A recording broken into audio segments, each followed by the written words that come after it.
I'm out of the cloud forests of Ecuador and I'm entering the dark jungles of the mighty Amazon. The rainforest here has over 9 feet of rainfall every year, and it's home to over 1 million species of plants and animals. These are little immature fern fronds, and these are actually edible, and indigenous people around here will harvest these and then eat them, but you need to boil them twice before you do eat them. But you can recognise them just from these monkey tail shape that they have, and also the way they're covered in this kind of horrible gloopy slime. But they develop this just to protect themselves from being eaten from bugs. But I'm going to cut the top half of these off and then boil them and eat them later. I'm definitely now down in the rainforest, and I can tell this just because of the height of the tree canopies above me. Some of these are probably 80 foot high, and also it's much more humid down here, really noticeably so.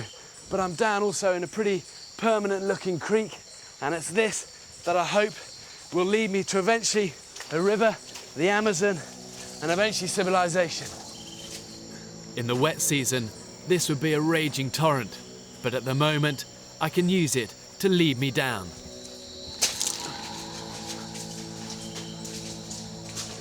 Now you can see here where 2 streams meet in like a junction. But the important thing is, just keep following the flow of the water downhill.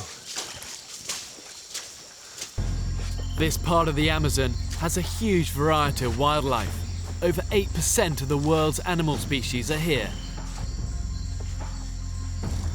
Look at these guys. Oh, these are palm weevil grubs. Wow, I'll tell you what, these are the biggest grubs I've ever seen, look.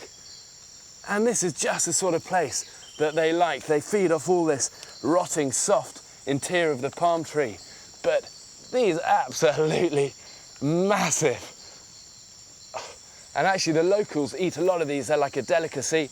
They're full of good protein, and you can actually eat them whole. Look at it wriggling around.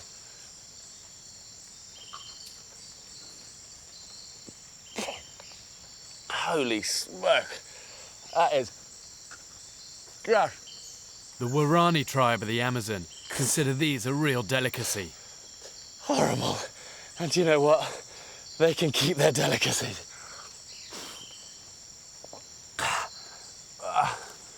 I'm just trying to get one more down. They're a mouthful of goo, with a texture of cream cheese with crunchy lumps of gristle. But that goo is also good protein.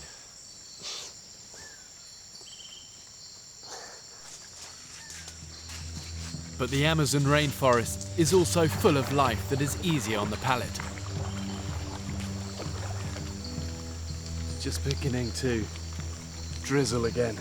That's a good time for a bit of fishing as well. The rain will distract the fish and make it easier to get in close. First though, I need some sort of weapon. As I've been walking along, I've been looking for some sort of wood that'd be suitable for making a bow. And this is old chonta palm here that's fallen down. And this stuff is ideal because it's very hard, but also it allows me to splinter it lengthways. The bow I'm whittling is designed for fishing, and the local Guarani tribe have developed this over centuries of use. It's especially good for spearing fast-moving fish in shallow pools. This chonta palm wood has just been perfect. It's taken me about 15 minutes, and already I've whittled that down into something about the right length. A Guarani hunter will take days to make one of these, but they expect theirs to last for years. Hopefully I won't need it that long. I just now need to cut a couple of notches in each end that I'm going to attach the drawstring to. The pitta palm grows throughout the jungle. The leaves contain long fibres that make perfect bowstrings. This pitta has these nasty little barbs all the way down it, so the first thing I need to do is just take those off.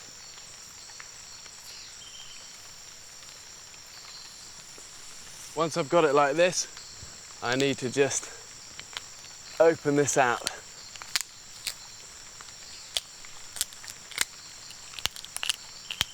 And then I just want to separate the fleshy bit from the actual strong back of these leaves.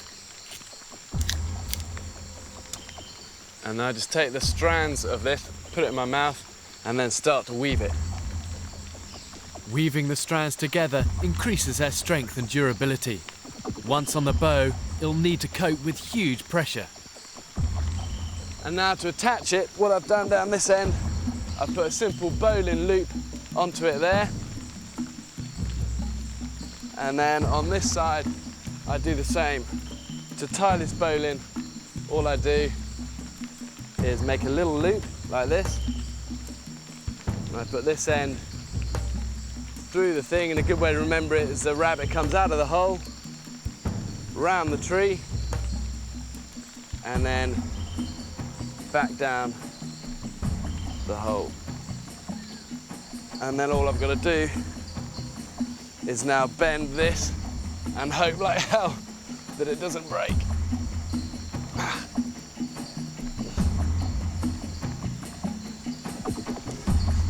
And that then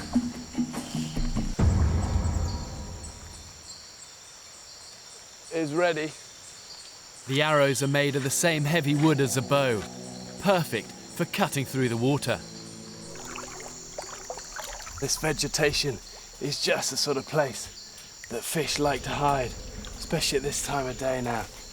Piranha live in these sort of streams, and they can be vicious, stripping animals that fall into the water in seconds. But that only happens when they're in large shoals of 100 or more. This pond is just too small to support that many. What's happened here is you've got this jungle pool where the water level actually is dropping, and you can see on the bank the level that the water was, and it's just left all the debris there. But this means that fish get trapped in just these sort of pools, and it's shallow, and this is going to be my best chance of actually catching something.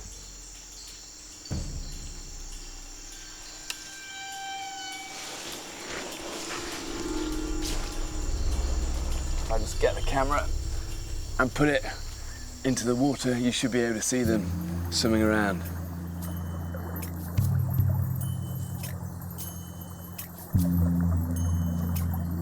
And there are quite a few in here. And I reckon if I just spend a few minutes and are patient, I will get something.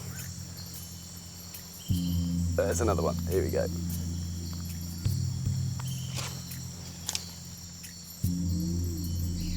Brilliant, look at that. And imagine 1,000 of those. You can see why I just stripped the flesh off a human in seconds.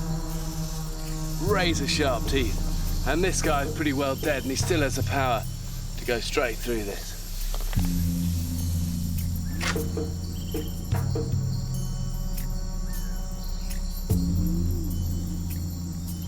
Hunting in this shallow pool may look easy, but catching piranha this way takes patience. But in under an hour, I've got enough for a decent meal.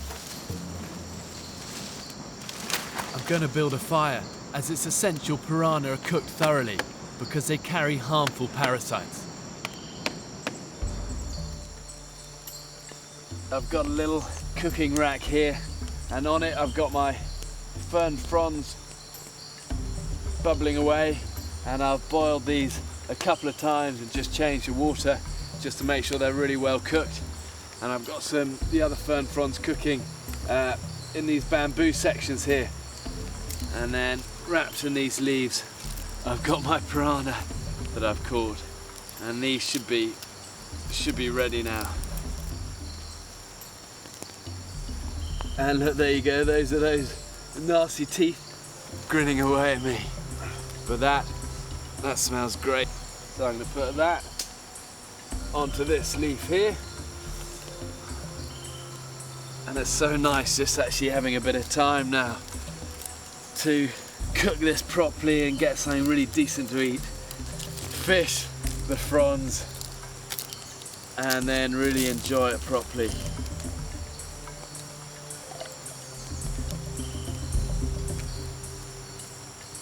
And this is now all looking like quite a substantial meal.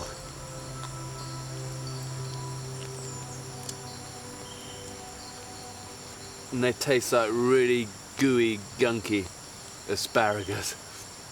Oh, do you know what? These would be so nice with a bit of mayo. Let's try it with a bit of piranha instead.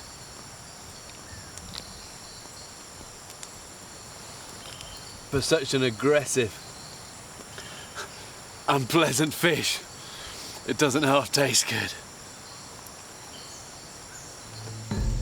With a full tummy, all I need now is a good night's sleep.